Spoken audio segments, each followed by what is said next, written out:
உங்களுக்கே தெரியும், பொங்கல் தீபாவளி இப்போ தாண்டி இப்போது மாதம் 2 முறை 3 முறை நாம் கூடுதல் பேருந்துகளை இயக்க வேண்டிய சூழல் வந்திருக்கிறது. அதே போல் கோடை விடுமுறையை எதிர்நோக்கி கூடுதல் பேருந்துகள் இயக்குவதற்கு நடவடிக்கை எடுக்கப்பட்டு வருது. இடையிடையே திருவண்ணாமலையில் சித்ரா பௌர்ணமி, அந்த கிரிவல பாதையில் மக்கள் பயணிக்கின்ற பகுதி என்று அந்த தேவையும் ஏற்படுகிற போது அவற்றையெல்லாம் கணக்கிலே கொண்டு கூடுதலாக திட்டமிட்டு ஒவ்வொரு முறையும் அறிவிப்பு வெளியிடப்பட்டு அந்த பேருந்துகள் இயக்கப்படுகிறது.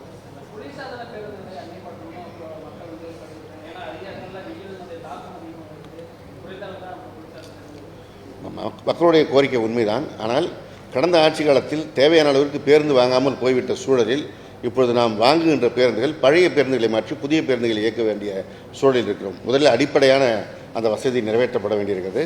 முத்தமிழறிஞர் கலைஞர் அவர்கள் 2006-2011 ஆட்சி காலத்தில் 5 ஆண்டில் 15,000 பேருந்துகளை வாங்கினார்.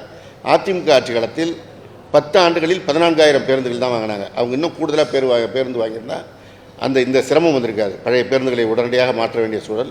இப்பொழுது கிட்டத்தட்ட 3,500 பேருந்துகள் பழைய பேருந்துகளை மாற்றி புதிய பேருந்துகள் வழித்தடத்தில் இயக்கப்பட்டு கொண்டிருக்கிறது. இன்னும் மீதி பேருந்துகள் கூடு கட்டி வந்து கொண்டிருக்கிறது. வர வர பழைய பேருந்துகள் மாற்றி அமைக்கப்படுகின்றன. இந்த அடிப்படை வசதி பூர்த்தி செய்த பிறகு குளிர்சாதன பேருந்துகள் வாங்குவதற்கும் நடவடிக்கை எடுக்கப்படும்.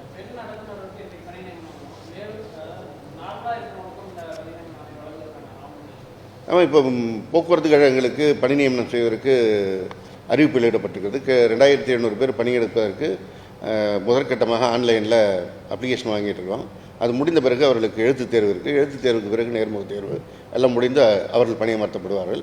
அதில் பணிக்கு விருப்பப்பட்டு வருகிறவர்களுக்கு ஆணாக இருந்தாலும் பெண்ணாக இருந்தாலும் அவர்களுக்கு பணி நியமனம் வழங்கப்படும். பிளே ஸ்டோர் மற்றும் ஆப் ஸ்டோரில் இருந்து பாலிமர் செயலியை QR கோடு மூலம் பதிவிறக்கம் செய்யுங்கள். செய்திகளை உடனுக்குடன் பெறுங்கள்.